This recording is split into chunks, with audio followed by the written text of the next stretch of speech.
श्री गणेशाय नमः। श्री जानकी वल्लभो विजयते।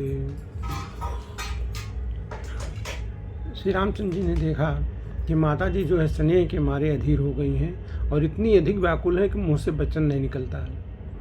तो श्री रामचंद्र जी ने उन्हें अनेक प्रकार से समझाया और तब जानकी जी सास जी के पांव लगी और बोली, हे माता सुनिए, मैं बड़ी ही अभागिनी हूँ।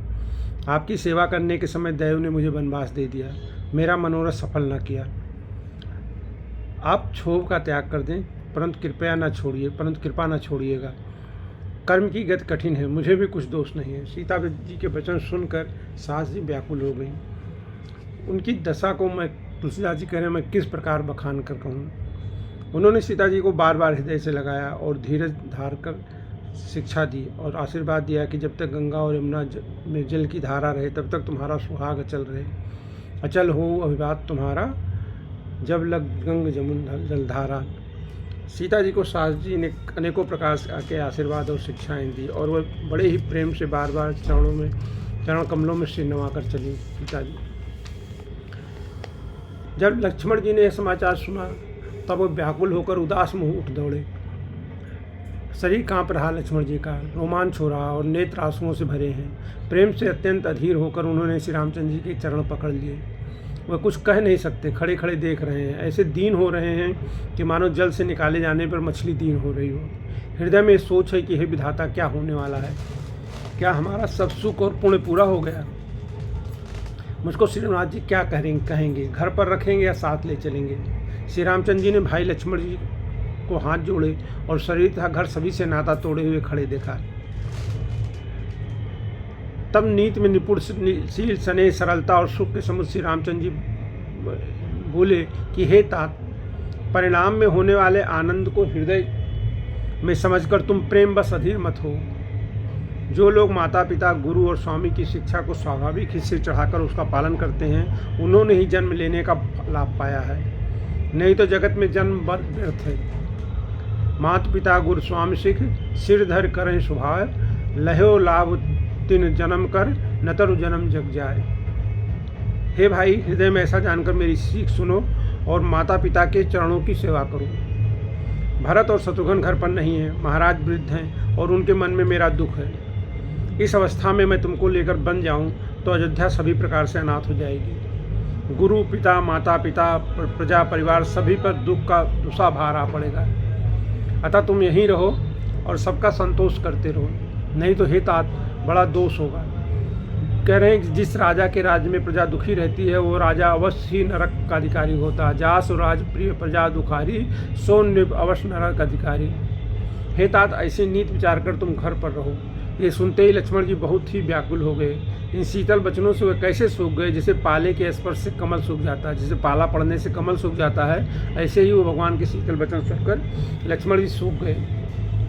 प्रेम बस लक्ष्मण जी से कोई उत्तर देते नहीं बना। उन्होंने व्याकुल होकर श्री राम जी के चरण पकड़ लिए और कहा, हे नाथ, मैं दास हूँ और आप स्वामी हैं, अतः आप मुझे छोड़ ही दें तो मेरा क्या बस है। उतर न आवत प्रेम बस रहे चरण अकुलाए, नाथ दास मैं स्वाम तुम तजो तो कहा बसाए। आप स्वामी हैं, अगर आप छोड़ भी देंगे तो मेरा क्या बस है। हे स्वामी, आपने मुझे सीख तो बड़ी अच्छी दी है, पर मुझे अपनी कायरता से वो मेरी पहुंच के बाहर लग रही है। मैं एक कायर आदमी हूँ। मुझे आपने जो सीख दी है, माता पिता, गुरु, परिवार, प्रजा सबका, ये मेरी मतलब सामर्थ्य के बाहर की चीज़ है, मेरी पहुंच के बाहर की चीज़ है। शास्त्र और नीति तो वही श्रेष्ठ पुरुष के अधिकारी हैं जो धीर हैं, जो धर्म की धुरी को धारण करने वाले हैं। मैं तो प्रभु के स्नेह में पला हुआ छोटा सा बच्चा हूँ। कहीं हंस भी मद्राचल या सुमेर पर्वत को उठा सकता है, मैं तो आपका छोटा सा बच्चा हूँ। हे नाथ, स्वभाव से कहता हूँ, आप विश्वास करें, मैं आपको छोड़कर गुरु पिता माता किसी को भी नहीं जानता। गुरु पित मात न जाने काहू, कहूँ स्वभाव नाथ पतिया हूँ। जगत में जहाँ तक स्नेह का संबंध है, प्रेम और विश्वास है, जिसको देने स्वयं वेद ने गाया है, हे स्वामी, हे दीनबंधु, हे सबके हृदय के अंदर की जानने वाले, मेरे तो वह सब कुछ केवल आप ही हैं। जहाँ लग जगत स्नेह सगाई, प्रीत प्रतीत निगम निजुगाई, मोरे सबय एक तुम स्वामी, दीन बंधु अंतर्जामी। मोरे सबय एक तुम स्वामी, दीन बंधु अंतर्जामी। लक्ष्मण जी कह रहे हैं कि मैं आपके सिवा और किसी को जानता नहीं हूँ। धर्म और नीति का उपदेश तो उनको करना चाहिए जिसे कीर्ति, विभूति, ऐश्वर्य, सद्गति पारी हो, किंतु जो मन वचन और कर्म से चरणों में ही प्रेम रखता हो, हे कृपा सिंधु, क्या वो भी त्यागने की योग्य? जो आप धर्म नीति की बात कर रहे हैं तो उसको, जिसको कीर्ति, विभूति, ऐश्वर्य, सद्गति प्यारी है, मन क्रम वचन चरण रति होई, कृपा सिंधु परिहरे की सोई, जो मन क्रम वचन से आपके चरणों में ही प्रेम रखता है, क्या उसको भी कृपा सिंधु छोड़ा जा सकता है? दया के समुद्र श्री रामचंद्र जी ने भाई के कोमल और नम्रता के वचन सुनकर और उन्हें स्नेह के कारण डरे हुए जानकर हृदय से लगाकर समझाया, हे भाई, जाकर माता से विदा मांगाओ और जल्दी वन को चलो। भगवान ने आज्ञा दे दी कि हाँ चलो, तुम वन को जाओ, माता से विदा मांग के आओ। रकुल में श्रेष्ठ श्री राम जी की वाणी सुनकर अब लक्ष्मण जी आनंदित हो गए। बड़ी हानि दूर हो गई, बड़ा लाभ हुआ। वह हर्षित हृदय से माता सुमित्रा जी के पास आए, मानो अंधा फिर से नेत्र पा गया हो। अब हर्षित हैं वो कि भैया के साथ जाना है। उन्होंने जाकर माता के चरणों में मस्तक दबाया, किंतु उनका मन रकुल को आनंद देने वाले श्री राम जी और जानकी के साथ था। मस्तक माता को दबाया, लेकिन मन जो है वहीं था सिया राम के पास। माता ने उदास मन देखकर उनसे कारण पूछा। लक्ष्मण जी ने सब कथा विस्तार से कह सुनाई। माता जी कठोर वचनों को सुनकर ऐसे सहम गईं जिससे हिरनी चारों ओर वन में आग लगी देखकर सामने जाती है। लक्ष्मण ने देखा कि अब अनर्थ हुआ, माता जी रोक लेंगी, वो ये स्नेह बस सब काम बिगाड़ देंगी। इसलिए वह विदा मांगते हुए डर के मारे सक जाते हैं और मन ही मन सोचते हैं, हे विधाता, माता साथ जाने को कहेंगी या नहीं कहेंगी। सुमित्रा जी ने श्री राम जी और श्री सीता जी के रूप, सुंदर और शील और स्वभाव को समझकर और उन पर राजा का प्रेम देखकर अपना सिर पीटा और कहा कि पापनी कैकेयी ने बुरी तरह घात लगाया है। परंतु कुछ समय जानकर धैर्य धारण किया और स्वभाव से हित चाहने वाली सुमित्रा जी कोमल वाणी से बोली, हे तात, जानकी जी तुम्हारी माता हैं, सब प्रकार से स्नेह करने वाले श्री रामचंद्र जी तुम्हारे पिता हैं। तात तुम्हार मात वैदेही, पिता राम सब भांत स्नेही। जहाँ श्री राम जी का निवास हो वही अयोध्या है, जहाँ सूर्य का प्रकाश हो वही दिन है, जहाँ सूर्य का प्रकाश होगा वही दिन है। यदि निश्चय ही सीताराम वन को जाते हैं तो अयोध्या में तुम्हारा कुछ भी काम नहीं है। सुमित्रा जी कह रही हैं माता जी कि अगर सीताराम जी वन को जाते हैं तो अयोध्या में तुम्हारा कुछ भी काम नहीं है। गुरु, पिता, माता, भाई, देवता और स्वामी, इन सब की सेवा प्राण के समान करनी चाहिए। फिर श्री रामचंद्र जी तो प्राणों के भी प्राण हैं, प्राणों के भी प्रिय हैं, हृदय के भी जीवन है और सभी के स्वार्थ रहित सखा हैं। राम प्राण प्रिय जीवन जी के, स्वार्थ रहित सखा सबहीं के। जगत में जहाँ तक पूजनीय और परम प्रिय लोग हैं वे सब श्री राम जी के नाते ही पूजनीय और परम प्रिय मानने योग्य हैं। हृदय में ऐसा जानकर, हे तात, उनके साथ वन में जाओ और जगत में जीने का लाभ उठाओ। मैं बलिहारी जाती हूँ, मेरे समेत तुम बड़े ही भाग्यवान सौभाग्य के पात्र हुए। जो तुम्हारे चित्त ने छल छोड़कर सीताराम जी के चरणों में स्थान प्राप्त किया है। संसार में वही युवती स्त्री पुत्रवती है जिसका पुत्र श्री रघुनाथ जी का भक्त हो। सुमित्रा जी कह रही, नहीं तो जो श्री राम जी से विमुख पुत्र से अपना हित जानती है वो तो बाँझ ही अच्छी है। न तो बाँझ भले आदमियानी, राम विमुख सुते हित जानी। पशु की भांति उसका जो है पुत्र का प्रसव करना व्यर्थ ही है। तुम्हारे ही भाग्य से श्री राम जी, माता जी कह रहे हैं कि तुम्हारे ही भाग्य से श्री राम जी बन जा रहे हैं कि तुमको उनके साथ जाना है। धर्म और नीति तो का उपदेश तो करें, दूसरा कोई कारण नहीं, तुम्हारे ही भाग्य से भगवान जी श्री राम जी बन जा रहे हैं। संपूर्ण पुण्यों का सबसे बड़ा फल यही है कि श्री राम जी के चरणों में स्वाभाविक प्रेम हो जाए। राग, रोष, ईर्षा, मद और मोह, इनके बस स्वप्न में भी मत होना। सब प्रकार के विकारों को त्याग कर मन, वचन और कर्म से सीताराम जी की सेवा करना। सकल प्रकार विकार विहाई, मन क्रम वचन करें सेवकाई।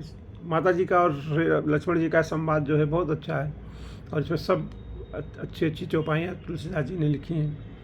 तुमको वन में सब प्रकार से आराम है। जिसका श्री राम जी और सीता जी रूप माता पिता हैं, वही पुत्र तुम वही करना, जिससे श्री राम जी को वन में क्लेश ना हो। यही मेरा उपदेश है।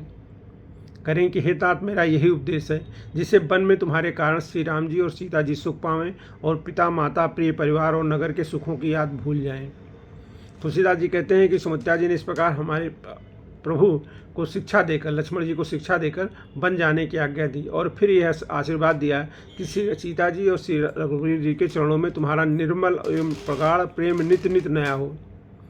तुलसी प्रभु सिख देई आयस दीन पुनि आयस दई रति होय अबरल अमल सिय रघुबीर पद नित नित नई। माता जी के चरणों में सिर नवाकर हृदय में डरते हुए कि अब कोई विघ्न ना आ जाए, लक्ष्मण जी इस तरह चल दिए जैसे सौभाग्यवश कोई हिरण कठिन पंदे को तुड़ाकर भाग चला हो। लक्ष्मण जी वहाँ गए जहाँ श्री जानकीनाथ जी थे और प्रिय का साथ पाकर मन में बड़े ही प्रसन्न हुए। श्री राम जी और सीता जी के सुंदर चरणों की वंदना करके वह उनके साथ चले और राजभवन में आए। नगर के स्त्री पुरुष आपस में कह रहे हैं कि विधाता ने खूब बनाकर बात बिगाड़ी। उनके शरीर दुबले, मन दुखी और मुख उदास हो रहे हैं। वह ऐसे व्याकुल हैं जैसे शहद छीन लिए जाने पर शहद की मक्खियाँ व्याकुल हो जाती हैं। सब हाथ मल रहे हैं और सिर धुनकर पछता रहे हैं, मानो बिना पंख के पक्षी व्याकुल हो रहे हैं। राजद्वार पर बड़ी भीड़ हो रही है। अपार विषाद का वर्णन नहीं किया जा सकता है। चारों तरफ विषाद ही विषाद फैला है। श्री रामचंद्र जी पधारे हैं, ये वचन कहकर मंत्री जी ने राजा को उठाया। श्री रामचंद्र जी, सीता जी और लक्ष्मण जी जो है राजभवन में पहुँचे तो श्री रामचंद्र जी पधारे हैं ऐसा कहकर मंत्री जी ने राजा को उठाया। सीता सहित दोनों पुत्रों को देखकर राजा बहुत व्याकुल हो गए। सीता सहित दोनों पुत्रों को देखकर राजा कुलाते हैं और स्नेह बस बारंबार उन्हें हृदय से लगाते हैं। राजा व्याकुल हैं, बोल नहीं सकते हैं। हृदय में शोक उत्पन्न हुआ, भयानक संताप है। तब रघुकुल के वीर श्री रामचंद्र जी ने अत्यंत प्रेम से चरणों में सिर नवाकर उठाकर विदा मांगी। हे पिता, मुझे आशीर्वाद और आज्ञा दीजिए। हर्ष के समय आप शोक क्यों कर रहे हैं? हे तात, प्रिय के प्रेम बस प्रमाद करने से जगत में यश जाता रहता है और निंदा होगी। तात की ये प्रिय प्रेम प्रमादु जस जग होए हो, जस जग जाए होए अपवादु। जस चला जाएगा और अपवाद होगा, निंदा होगी। ये सुनकर स्नेहवश राजा ने उठकर श्री रामचंद्र जी की बाहों को पकड़कर उनको बिठा लिया और कहा, हे तात सुनो, तुम्हारे लिए मुन लोग कहते हैं कि श्री राम जी चर अचर के स्वामी हैं। सुनो तात, तुम कह मुन कहीं, राम चराचर नायक आहीं। शुभ और अशुभ कर्म अनुहारी, ईश देव फल हृदय विचारी। शुभ और अशुभ कर्मों के अनुसार हृदय में विचार कर ईश्वर फल देता है। जो कर्म करता है वही फल पाता है, ऐसी वेद की नीति है, वो सब कहते हैं। किंतु कह रहे हैं यहाँ तो सब विपरीत हो रहा है। अपराध तो कोई और ही करे और उसका फल कोई और पावे, और करे अपराध को और फल पाओ फल भोग। अति विचित्र भगवंत को जग जाने जोग। मतलब तुमने तो कोई अपराध किया नहीं है लेकिन तुमको बच जाना पड़ रहा है। भगवान की लीला बड़ी विचित्र है, कह रहे हैं। उसे जानने योग जगत में कौन है? राजा ने इस प्रकार श्री रामचंद्र जी को रखने के लिए छल छोड़कर बहुत से उपाय किए, पर जब उन्होंने धर्मधुरंधर धीर और बुद्धिमान श्री राम जी का रुख देख लिया और वह रहते हुए भी न जान पड़े, तब राजा ने सीता जी को हृदय से लगा लिया और बड़े प्रेम से बहुत प्रकार की शिक्षा दी। बन के दुसा दुख कहे, फिर सास ससुर और पिता के पास रहने का सुख समझाया। परंतु सीता जी का मन श्री रामचंद्र जी के चरणों में अनुरक्त था, इसलिए उन्हें घर अच्छा नहीं लगा और न वन भयानक लगा। फिर और सब लोगों ने भी वन में विपत्तियों की अधिकता बता कर सीता जी को समझाया। मंत्री सुमन जी की पत्नी और वशिष्ठ जी की स्त्री अरुंधति जी तथा और भी चतुर स्त्रियाँ स्नेह के साथ कोमल वाणी से कहती हैं कि तुमको तो राजा बन ने वनवास नहीं दिया है, इसलिए जो ससुर गुरु और सास कहें वही तुम करो। ये शीतल हितकारी मधुर और कोमल सीख सुनकर सीता जी को अच्छी नहीं लगी। मानो शरद ऋतु की चंद्रमा की चांदनी लगते ही चकई व्याकुल हो गई उठी हो। सीता जी संकोच बस उत्तर नहीं देती किसी को। इन बातों को सुनकर कैकेयी तमक कर उठी। सीता को लोग कह रहे हैं कि तुम मत जाओ, तुम्हें थोड़ा राजा ने दिया है। एक कैकेयी को बुरा लगा और तमक कर उठी वो। उसने मुनियों के वस्त्र आभूषण बर्तन कमंडल आदि लाकर श्री रामचंद्र जी के आगे रख दिए और कोमल वाणी से कहा कि हे रघुवीर, राजा को तुम प्राणों के समान प्रिय हो। प्रेम बस दुर्बल हृदय के राजा शील और स्नेह नहीं छोड़ेंगे। पुण्य सुंदर यश और परलोक चाहे नष्ट हो जाए पर तुम्हें बन जाने को कभी ना कहेंगे। ऐसा विचार कर जो तुम्हें अच्छा लगे वही करो। माता जी की सीख सुनकर श्री रामचंद्र जी ने बड़ा सुख पाया, परंतु राजा को ये वचन बाण के समान लगे। कह रहे हैं कि अब भी अभागे प्राण नहीं निकलते हैं। राजा मूर्छित हो गए, लोग व्याकुल हो गए, किसी को कुछ सूझ नहीं पड़ता है कि क्या करें। श्री रामचंद्र जी ने तुरंत मुनि का वेश बनाकर माता और पिता को सिर नवाकर चल दिए। मन का सब समाज सजकर श्री रामचंद्र जी, स्त्री और भाई सीता जी और लक्ष्मण जी के साथ ब्राह्मण और गुरु के चरणों की वंदना करके सबको अचेत करके चले। सब लोग अचेत हो गए। राजमहल से निकलकर श्री रामचंद्र जी वशिष्ठ जी के दरवाजे पर खड़े हुए और देखा कि सब लोग विरह की अग्नि में जल रहे हैं। उन्होंने प्रिय वचन कहकर सबको समझाया। फिर श्री रामचंद्र जी ने ब्राह्मणों की मंडली को बुलाया, गुरु जी से कहकर उन सबको वर्ष भर का भोजन दिया और आदर दान तथा विनय से उन्हें बस में कर लिया। फिर याचकों को दान और मान देकर संतुष्ट किया तथा मित्रों को पवित्र प्रेम से प्रसन्न किया, मित्रों को भी प्रेम दिया। फिर दास दासियों को बुलाकर उन्हें गुरु जी को सौंपकर हाथ जोड़कर कहा कि हे गोसाई, इन सबकी माता पिता के समान सार संभाल करते रहिएगा। श्री रामचंद्र जी बार बार दोनों हाथ जोड़कर सबसे कोमल वाणी से कहते हैं कि मेरा सब प्रकार से हितकारी मित्र वही होगा जिसकी चेष्टा से महाराज सुखी रहें। श्री रामचंद्र जी कह रहे हैं कि सब ऐसी चेष्टा करो कि महाराज सुखी रहें, और मेरा सबसे हितकारी वही मित्र वही होगा जिसकी चेष्टा से महाराज सुखी हों। सोई सब भांत मोर हितकारी, जहिते रहें भुआल सुखारी। हे परम चतुर्वासी सज्जनों, आप लोग वही उपाय करिएगा जिससे मेरी सब माताएं मेरे विरह के दुख से दुखी न हों। इस प्रकार श्री राम ने सबको समझाया और हर्षित होकर गुरु जी के चरण कमलों में सिर नवाया। फिर गणेश जी, पार्वती जी और कैलाशपति महादेव जी को मनाकर तथा आशीर्वाद कर श्री रघुनाथ जी चले। श्री राम जी के चलते ही बड़ा भारी विषाद हो गया। नगर का हाहाकार सुना नहीं जाता था। लंका में बड़े बुरे शकुन होने लगे। अयोध्या में अत्यंत शोक छा गया और देवलोक में सब हर्ष और विषाद दोनों के बस में हो गए। देवलोक में हर्ष भी हुआ और विषाद भी हुआ। हर्ष इस बात का हुआ कि अब राक्षसों का नाश होगा, और विषाद अयोध्यावासी शोक में इसलिए जो है उन लोगों को विषाद हुआ।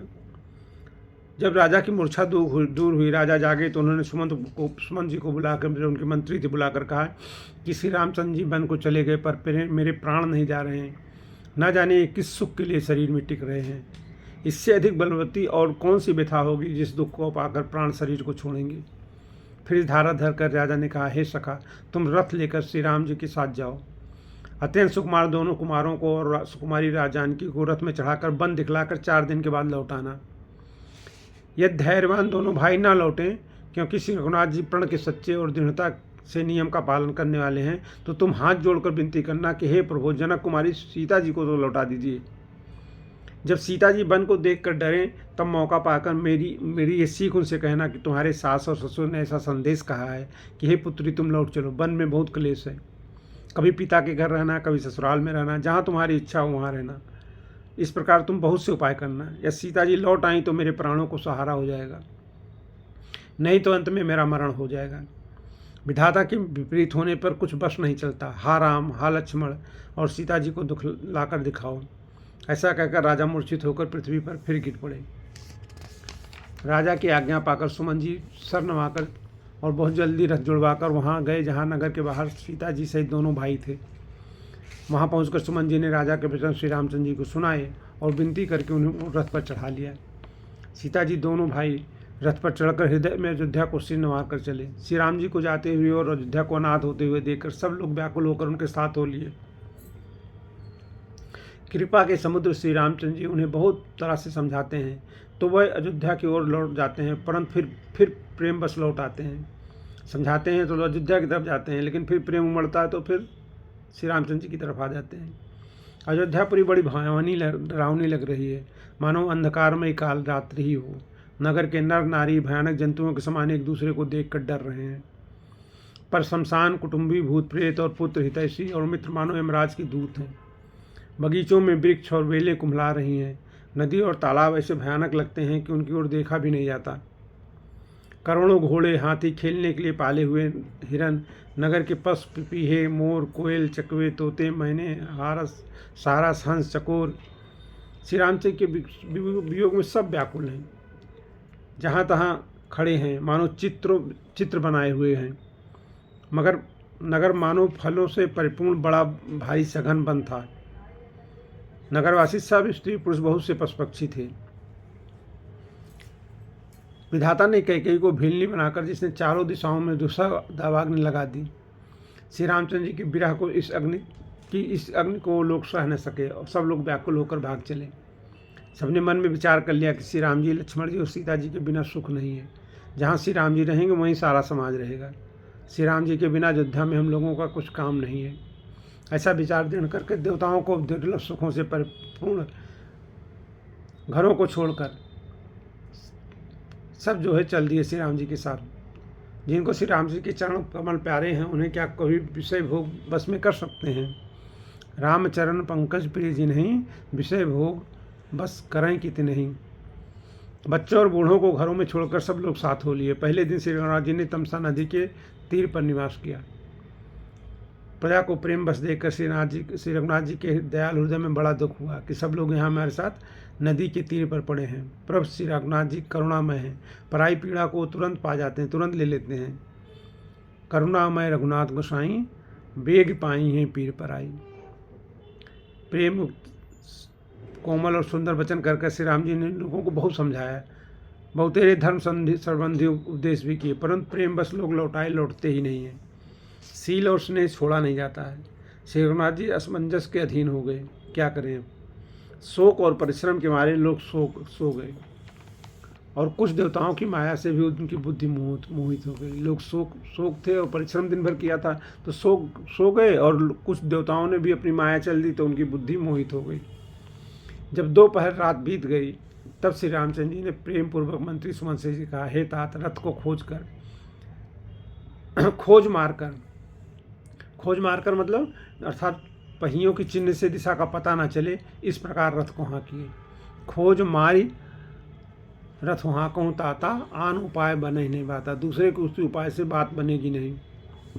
शंकर जी के चरणों में सिर नवाकर श्री राम जी, लक्ष्मण जी और सीता जी रथ पर सवार हुए। मंत्री ने तुरंत ही रथ को इधर उधर खोज छिपाकर चला दिया। सवेरा होता ही जब सब लोग जागे तो बड़ा शोर मचा कि श्री रघुनाथ जी चले गए। कहीं रथ का खोज नहीं पाते हैं। सब हा राम पुकारते हुए चारों ओर दौड़ रहे हैं, मानो समुद्र में जहाज डूब गया हो, जिससे व्यापारियों का समुदाय बहुत ही व्याकुल हो उठा हो। वो एक दूसरे को उपदेश देते हैं कि श्री रामचंद्र जी ने हम लोगों को क्लेश होगा यह जानकर छोड़ दिया है। वे लोग अपनी निंदा करते हैं और मछलियों की सराहना करते हैं। श्री रामचंद्र जी कहते हैं, श्री राम जी के बिना हमारे जीवन को धिक्कार है। विधाता ने प्यारे का वियोग ही रचा तो फिर उसने मांगने पर मृत्यु क्यों नहीं दी। इस प्रकार बहुत से प्रलाप करते हुए संताप से भरे हुए अयोध्या में आए। उन लोगों के विषम वियोग की दशा का वर्णन नहीं किया जा सकता है। 14 साल की अवधि की आशा से वो प्राणों को रख रहे हैं। सब स्त्री पुरुष श्री रामचंद्र जी के दर्शन के लिए नियम और व्रत करने लगे, और ऐसे दुखी हो गए जैसे चकवा चकवी और कमल सूर्य के बिना दीन हो जाते हैं। सीता जी और मंत्री सहित दोनों भाई श्रृंगवेरपुर जा पहुँचे। वहाँ गंगा जी को देखकर श्री राम जी रथ से उतर पड़े और बड़े हर्ष के साथ उन्होंने दंडवत की। उतरे रामदेव सर देखी, कीनी दंडवत हर्ष विषेखी। लक्ष्मण जी, सुमन जी और सीता जी ने भी प्रणाम किया गंगा माता को। सबके साथ श्री रामचंद्र जी ने बहुत सुख पाया। गंगा जी समस्त आनंद मंगलों की मूल हैं, वह सब सुखों की करने वाली और सब पीड़ाओं की हरने वाली हैं। गंग सकल मुद मंगल मूला, सब सुख करण हरण सब शूला। अनेक कथा प्रसंग कहते हुए श्री रामचंद्र जी गंगा जी की तरंगों को देख रहे हैं। उन्होंने मंत्री को, छोटे भाई लक्ष्मण जी को और प्रिया सीता जी को देव नदी गंगा की बड़ी महिमा सुनाई। भगवान जो है श्री माता गंगा जी की कथा कह रहे हैं। इसका सबने स्नान किया, जिससे मार्ग का सारा श्रम दूर हो गया और पवित्र जल पीते ही मन प्रसन्न हो गया। जिनके स्मरण मात्र से महान श्रम मिट जाता है, उनको श्रम होना है केवल लौकिक नर लीला है, उनको क्या श्रम होगा। जिनके स्मरण करते ही सब श्रम मिट जाता है। सुमिरत जाहि मिटे श्रम भारू, ते श्रम यह लौकिक व्यवहारू। उनको क्या श्रम होगा। शुद्ध सच्चिदानंद स्वरूप सूर्यकुल के ध्वजारूप भगवान श्री रामचंद्र जी मनुष्यों के सदृश ऐसे चरित कहते हैं जो संसार रूपी समुद्र के पार उतरने के लिए पुल के समान हैं। सब चरित बखान कर रहे हैं।